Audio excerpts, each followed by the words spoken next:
Despite the data China has provided to refute the U.S.'s allegations of forced labor and human rights abuses, the U.S. persists with its sanctions. I mean, what's the rationale behind Washington's move to add more Chinese firms to what it calls its entity list? In my understanding, that they are showing some distrust about the fact itself.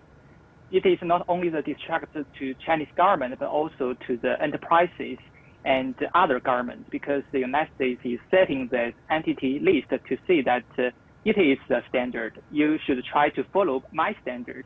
So they don't believe other companies or governments can do a right decision.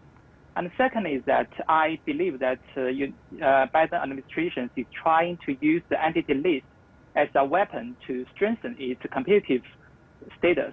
So I mean that they want to limit some of the market-based or market-oriented cooperation between Chinese companies and United States companies, as they want to strengthen their own ability to compete in the market.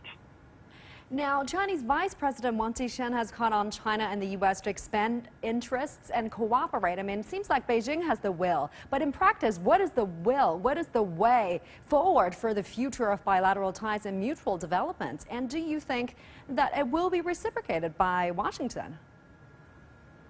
I'm not quite sure whether they can accept it, but I think that at least we can try to expand the possibility of cooperation in three ways. The first one is that we should respect the market, let the market to make decisions. It means that the government should not try to interfere with the decision of the enterprises. You should not try to use entity lists or other kind of things to restrict the choice of the enterprises. And the second, that we can try to face the big challenges together, as we can find that in the past, in the 2008 financial crisis, China and the United States has cooperated a lot in the past, and it's be very effective.